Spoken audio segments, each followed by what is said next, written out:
बातमी कोकणातल्या राजकारणाची। नारायण राणे आमच्या मतांवर विजयी झाले असं म्हणत रत्नागिरीवर दावा करणाऱ्या राणे बंधूंना भरत गोगावलेंनी चांगलं सुनावलं।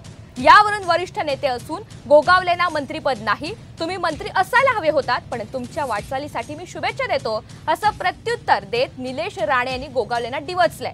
तसंच गोगावलेंना प्रत्यक्ष भेटून त्यांचा गैरसमज दूर करणार असल्याचं सुद्धा यावेळी आता निलेश राणे यांनी म्हटलंय। भारतीय जनता पार्टीचे पण असे अनेक ठिकाणी काही घडामोडी उलट्यापालट्या झालेल्या आहेत। मग त्या आम्ही सांगायच्या का?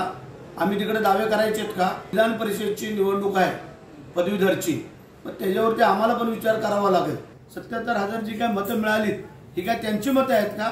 त्यामुळे आमचं म्हणणं आहे की त्यांनी इतरत्र काय न बोलता आता त्यांच्या पण अशा अनेक सीट आहेत की तिथं आमच्या पण सीट पडलेल्या आहेत, तिथं त्यांची पण काही मतं मायनस झालेली आहेत। मग तेव्हा आम्ही दावे करायचेत का?